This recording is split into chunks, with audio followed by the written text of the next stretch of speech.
तब अनुज ही समुझावा। जैसा मैं तमनी तो पंडित चंद्र आप सबका स्वागत करती हूँ। इस प्रसंग का वर्णन रामचरितमानस में मिलता है।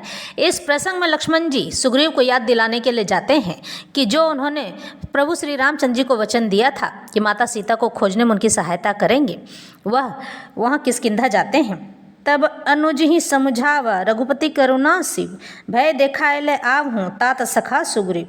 यहाँ पवन सुत हृदय बिचारा, राम काज सुग्रीव बिसारा। निकट जाय चरनी सिरनावा, चारहु विधि ते ही कही समझावा। सुनि सुग्रीव परम भय माना, विषय मोर हरि लिनेउ ज्ञाना।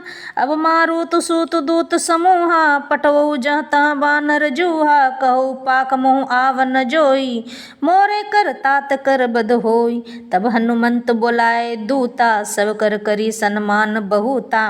भय अरु प्रीति नीति दिखराई, चले सकल चरन्नी सिरनाई। एहि अवसर लक्ष्मणपुर आए, क्रोध देखी जहता कपिधाय।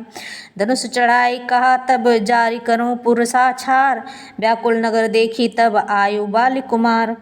इस पर तब दया की सीमा श्री रघुनाथ जी ने छोटे भाई लक्ष्मण जी को समझाया कि हे तात, हे अनुज, हे सखा, सुग्रीव को केवल भय दिखाकर ले आओ, उसे मारने की आवश्यकता नहीं है।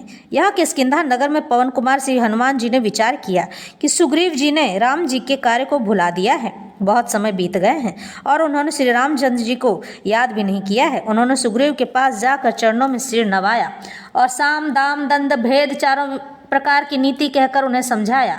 हनुमान जी के वचन सुनकर सुग्रीव ने बहुत ही भय माना। उन्हें बड़ा ही डर लगा और कहा, विषयों ने मेरे ज्ञान को हर लिया था। मैं विषय भोग में इतना रक्त हो गया था कि मुझे याद ही नहीं रह गया कि श्री रामचंद्र जी के काज भी पूर्ण करने हैं। अब हे पवनसुत, जहाँ तहाँ वानरों के यूथ रहते हैं, वहाँ दूतों के समूहों को तो भेज दो और कहला दो कि एक पखवाड़े में 15 दिनों में जो ना आ जाएगा उसका मेरे हाथों वध हो जाएगा। तब हनुमान जी ने दूतों को बुलाया और सबका बहुत सम्मान करके सबको भय प्रीति और नीति दिखलाई। सब बंदर चरणों में सिर नवाकर चले। इसी समय लक्ष्मण जी नगर में आए। उनका क्रोध देखकर बंदर जहाँ तहाँ भागने लगे।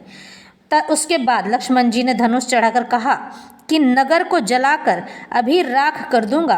तब नगर भर की व्याकुलता देखकर बालीपुत्र अंगद जी उनके पास आए और उनसे क्षमा मांगने लगे। इस तरह से श्री लक्ष्मण जी के क्रोध को अंगद जी ने समाप्त कर दिया। अंगद के ऐसा कहने पर कि हे तात, हे सखा, आप हमें क्षमा कर दीजिए।